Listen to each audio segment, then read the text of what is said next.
এই মুহূর্তে সেই ছবি দেখাচ্ছি যেখানে আজ কেন্দ্রীয় বাজেট পেশ করা হতে চলেছে। তার আগে অর্থমন্ত্রী নির্মলা সীতারামন সেই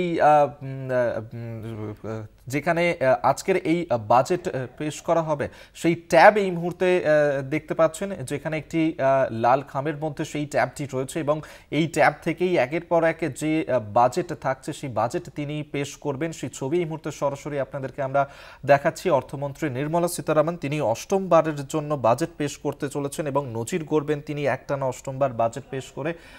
এই মুহূর্তে আমরা সরাসরি চলে যাব নিউজ রুমে। আমাদের সঙ্গে রয়েছেন আমাদের সহকর্মী অঙ্কুর ভট্টাচার্য। অঙ্কুরদা,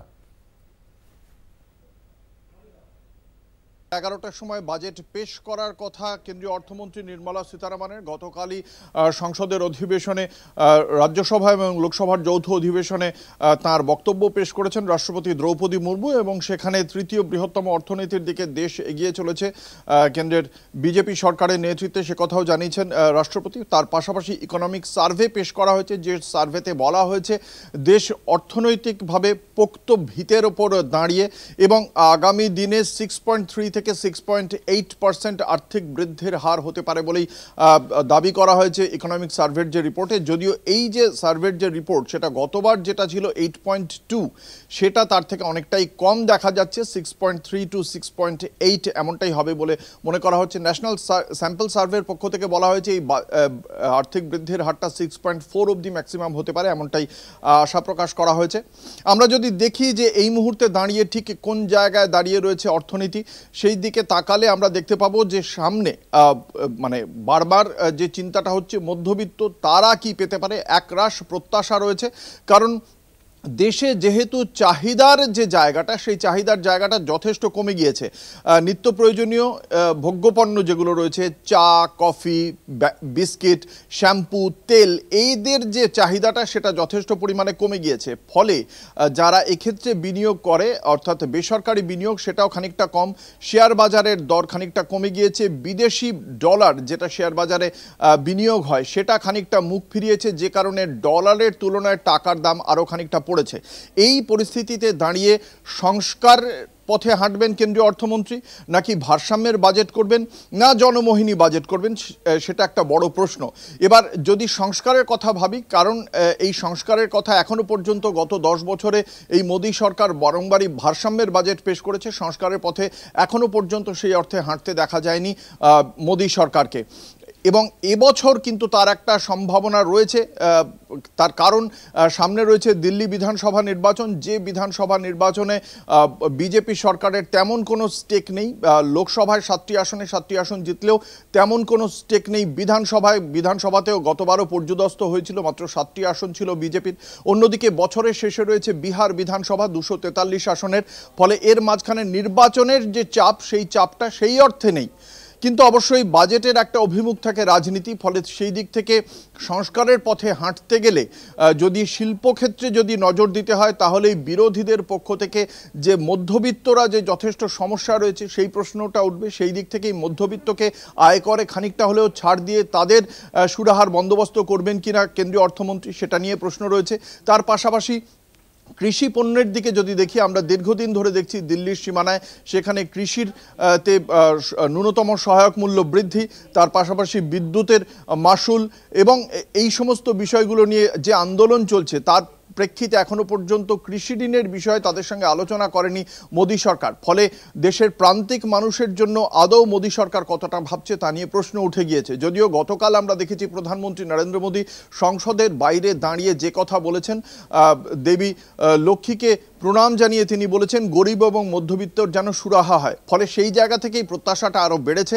রাষ্ট্রপতি তাঁর ভাষণেও গরিব এবং মধ্যবিত্তের কথা বলেছেন। ফলে গরিব এবং মধ্যবিত্তর হাতে টাকা তুলে দিতে গেলে এক করতে হবে আয়করে ছাড়, আর তার পাশাপাশি কর্মসংস্থান। আয়করে ছাড় দিলে মানুষের হাতে যদি খানিকটা টাকা আসে, তাহলে তারা পণ্য কিনবেন, পণ্য কিনলে চাহিদা তৈরি হবে, চাহিদা তৈরি হলে উৎপাদন বৃদ্ধি বাড়বে এবং অর্থনীতির চাকাটা ঘুরতে শুরু করবে। শুধু এখানে তাই নয়, কর্মসংস্থান বাড়াতে গেলে গেলে ক্যাপিটাল ইনভেস্টমেন্ট বা মূলধন বিনিয়োগ যে বৃদ্ধি সেটা বাড়াতে হবে কেন্দ্রীয় সরকারকে। সেটা কেন্দ্রীয় সরকার নিজে করবে নাকি শিল্পক্ষেত্রে ছাড় দিয়ে যে সমস্ত বিনিয়োগকারীরা রয়েছেন তাদের ছাড় দিয়ে তাদেরকে পরিকাঠামো শিল্পে বিনিয়োগ করতে উৎসাহী করে তোলার জন্য কোনো ঋণ দেবেন বা সেই ক্ষেত্রে তাদেরকে কোনো রকম ছাড় দেবেন, সেই বিষয়টি আসছে। তাহলে পরিকাঠামো ক্ষেত্রে যদি বিনিয়োগ হয় তাহলে কিছু মানুষের কর্মসংস্থান হবে, মানুষ আবার চাহিদার পথে হাঁটবে। এবার এই জায়গায় এখনো পর্যন্ত মোদী সরকারের যে নীতি আমরা দেখেছি, তারা বারংবার কর্পোরেট সংস্থাকে বিভিন্ন ছাড় দিয়েছে। গত 10 বছরে এই মোদী সরকার প্রায় 14 লক্ষ কোটি টাকা রাইট অফ করে দিয়েছে, ব্যাংকগুলি অব্যাহতি দিয়েছে, তাদের যে নন পারফর্মিং অ্যাসেট সেখান থেকে মুছে ফেলা হয়েছে প্রায় 14 লক্ষ কোটি টাকা। ফলে সেক্ষেত্রে বারংবার ধনী আরও ধনী হয়েছে, গরিব আরও গরিব হয়েছে বলে গতকালকেও বলেছেন অভিষেক বন্দ্যোপাধ্যায়, তৃণমূল কংগ্রেসের সর্বভারতীয় সাধারণ সম্পাদক। ফলে এই বাজেট নিয়ে বিরাট কিছু প্রত্যাশা রয়েছে এমনটা এখনো পর্যন্ত নয়। বিরোধীদের যদি নিরিখে আমরা দেখি, তাদের অ্যাসপেক্ট থেকে দেখলে দেখা যাচ্ছে যে এই বাজেট নিয়ে তেমন কিছু প্রত্যাশা নেই। এই পরিস্থিতিতে দাঁড়িয়ে আন্তর্জাতিক ক্ষেত্র থেকে ঋণও প্রচুর পরিমাণে নিয়েছে। অশোধিত তেলের যে দাম সেটা $76 এসে পৌঁছেছে। ফলে সেক্ষেত্রে তেলের দামে যদি খানিকটা সাশ্রয় হয় তাহলে কি মোদী সরকার প্রান্তিক মানুষের জন্য ভাববে? কিন্তু ডলারের দাম যতটা বেশি তার পাশাপাশি পেট্রোপণ্যের দামও প্রায় আমরা দেখেছি পেট্রোলের দাম এখন প্রায় 100 টাকার ওপরে। ফলে সেই জায়গা থেকেও এখনো পর্যন্ত সুরাহা পায়নি। কি করতে পারেন কেন্দ্রীয় অর্থমন্ত্রী নির্মলা সীতারামন, সেদিকে আমাদের অবশ্যই তাকিয়ে থাকতে হবে।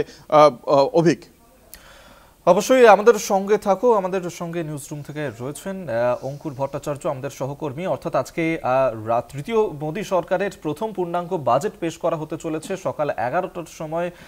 অষ্টমবারের জন্য নির্মলা সীতারামন ও কেন্দ্রীয় অর্থমন্ত্রী তিনি বাজেট পেশ করবেন এবং সেই মুহূর্তের ছবি দেখাচ্ছি যেখানে যে ট্যাবে 2025-26 অর্থবর্ষের যে বাজেট রয়েছে সেই বাজেট পেশ করবেন কেন্দ্রীয় অর্থমন্ত্রী নির্মলা সীতারামন।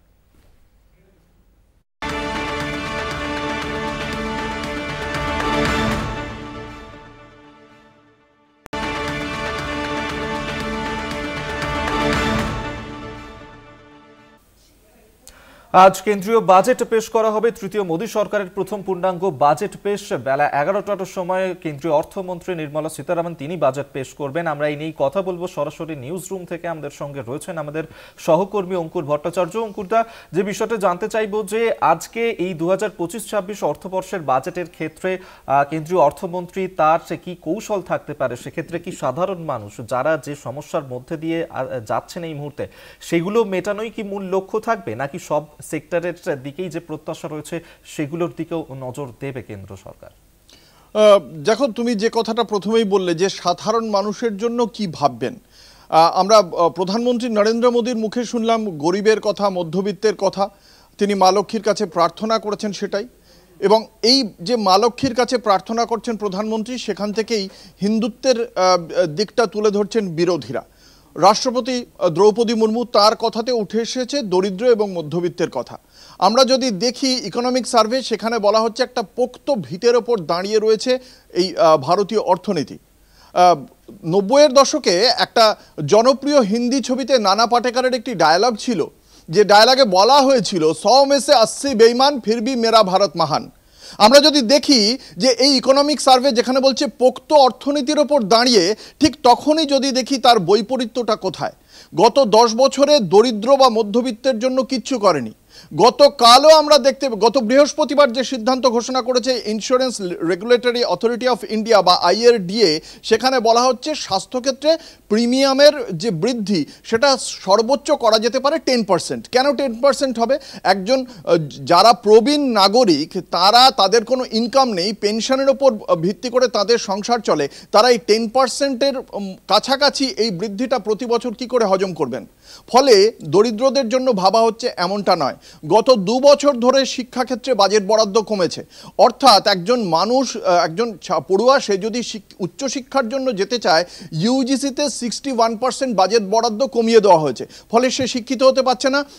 ভাউচার দিয়ে ঋণ নেওয়ার কথা বলছে। অর্থাৎ কোনো পড়ুয়া সে কেন্দ্রীয় সরকারের কাছ থেকে ঋণ নিয়ে তাকে উচ্চশিক্ষিত হতে হবে। অথচ কেন্দ্রীয় অর্থমন্ত্রী গতবার কি বলেছেন, যে আমরা দক্ষতা বৃদ্ধির জন্য একটা প্রকল্প অ্যানাউন্স করছি। দক্ষতা বৃদ্ধি করতে গেলে যদি ঋণ নিতে হয়, তাহলে কেন্দ্রীয় সরকার তো জনকল্যাণকর রাষ্ট্র, তাহলে জনকল্যাণের জন্য কেন্দ্রীয় সরকার কি করলো? প্রশ্ন উঠছে মিড ডে মিল প্রান্তিক শ্রেণীর পড়ুয়াদের যাদের ডেকে আনার জন্য স্কুলে ডেকে আনার জন্য মিড ডে মিলটা একটা গুরুত্বপূর্ণ জায়গা, সেই মিড ডে মিলের বরাদ্দ কমিয়ে দেওয়া হয়েছে। তাহলে স্বাস্থ্য শিক্ষার মতো গুরুত্বপূর্ণ জায়গায় বাজেট বরাদ্দ কমছে বা সাধারণ মানুষকে সুরাহা দেওয়ার কোনো প্রচেষ্টা হচ্ছে না, তাহলে কি দরিদ্রদের দিকে তাকানো হলো? দুই, অন্যদিকে যদি আমরা দেখি, ভারত বারংবার বলা হচ্ছে তৃতীয় বৃহত্তম অর্থনীতির দিকে এগোচ্ছে, তাতে আমরা এখনো পর্যন্ত দেখতে পাচ্ছি কেন্দ্রীয় সরকারের এই শাসক দল ভারতীয় জনতা পার্টি বারংবার দাবি করছে ৮০ কোটি মানুষকে বিনামূল্যে আমরা খাবার দিই। যদি তৃতীয় বৃহৎ অর্থনীতির দিকে যায় তাহলে ৮০ কোটি মানুষকে এই বিনামূল্যে খাবার দেওয়ার প্রয়োজনীয়তা হচ্ছে কেন? তিন, আমরা যদি দেখি বারংবার বলা হচ্ছে মধ্যবিত্তের কথা ভাবা হচ্ছে, অথচ কর্পোরেট যে গ্রুপগুলো তাদেরকে কর ছাড় দেওয়া হচ্ছে, তাদের ঋণ মকুব করে দেওয়া হচ্ছে, অথচ ঋণ মকুব হয়নি বলে কৃষকরা আজকে দিল্লি এবং হরিয়ানা সীমান্তে আন্দোলন করছেন। দীর্ঘদিন ধরে তাদের একজন অনশন করতে করতে অসুস্থ হয়ে পড়েছেন। ফলে কৃষকদের কথা ভাবা হচ্ছে না, সাধারণ মধ্যবিত্তের কথা ভাবা হচ্ছে না, শিক্ষা স্বাস্থ্যের কথা ভাবা হচ্ছে না, এবং বলা হচ্ছে পোক্ত ভিতের ওপর দাঁড়িয়ে রয়েছে ভারতীয় অর্থনীতি। এই যে বৈপরীত্য, এই যে মুখে এক মনে আরেক, এখন বলা হচ্ছে, কালকে আমরা শুনলাম রাষ্ট্রপতি দ্রৌপদী মুর্মু বলছেন যে এআই এর জন্য আমরা ভাবনা চিন্তা করছি। আজকে চায়না এআই এর জন্য যে পরিমাণ বিনিয়োগ করেছে, সেই বিনিয়োগের ফলে ডিপসেক এসেছে, যে ডিপসেক এই মুহূর্তে আমেরিকার সবকটি এআই বেসড কোম্পানির মাথা ব্যথার কারণ। একদিনে শেয়ার পড়ে গিয়েছে যেভাবে, তাতে আমেরিকার মার্কিন প্রেসিডেন্ট ডোনাল্ড ট্রাম্প থেকে শুরু করে সমস্ত প্রথম সারির যে কোম্পানিগুলো রয়েছে তারা চুল ছিঁড়ছেন। কিন্তু আমাদের দেশে এআই এর পেছনে যতটা খরচ হয় তার থেকে অনেক বেশি চিন্তা ভাবনা থাকে কে কখন কুম্ভতে গিয়ে ডুব দেবেন সেটা নিয়ে। অর্থাৎ ধর্মীয় উন্মাদনা, ধর্মীয় জিগির বানিয়ে রাখার জন্য যতটা তাগিদ রয়েছে এই হিন্দুত্ববাদী রাজনৈতিক দল ভারতীয় জনতা পার্টির, ততটা কিন্তু সাধারণ মানুষের সুরাহার ক্ষেত্রে আছে কিনা তা নিয়ে প্রশ্ন তুলে দিচ্ছেন ভারতীয় জনতা পার্টি বিরোধীরা। এবং একই সঙ্গে আমরা দেখতে পেয়েছি যে এই 5 তারিখ রয়েছে নয়াদিল্লিতে বিধানসভা নির্বাচন। 70 আসনের বিধানসভা নির্বাচনের আগে প্রাক্তন আপের মুখ্যমন্ত্রী অরবিন্দ কেজরিওয়াল তিনি 7 পয়েন্ট এজেন্ডা দিয়েছিলেন। সেখানে তিনি বলেছিলেন তিনি যদি ফের ক্ষমতায় আসেন 10% শিক্ষাক্ষেত্রে বাজেট বরাদ্দ করবেন, প্রবীণ নাগরিকদের জন্য সুরাহার বন্দোবস্ত করবেন। এই যে 7 পয়েন্ট এজেন্ডা, এটা কিন্তু যথেষ্ট চাপে রেখেছে। ফলে সেই দিক থেকে কেন্দ্রীয় অর্থমন্ত্রী যদি একটা আয়করে ছাড় দিয়ে সামান্যতম সুরাহার দেওয়ার কথা ভাবেনও, সেক্ষেত্রেও সেটাও কিন্তু খুব বেশি হবে না, কারণ আয়কর যে কাঠামো সেখানেও কিন্তু খুব কম মানুষ তার অন্তর্ভুক্ত। ফলে সেদিক থেকেও সাধারণ মানুষের আদতে কতটা সুরাহা দিয়ে বাজেট বানাতে পারবেন তা নিয়ে প্রশ্ন থাকছে। অভিক, একেবারেই তাই। অবশ্যই প্রত্যেকেরই নজর রয়েছে আজকের এই বাজেটের দিকে। আপাতত ধন্যবাদ। সহকর্মী অঙ্কুর ভট্টাচার্য সরাসরি আমাদের সঙ্গে নিউজ রুম থেকে ছিলেন।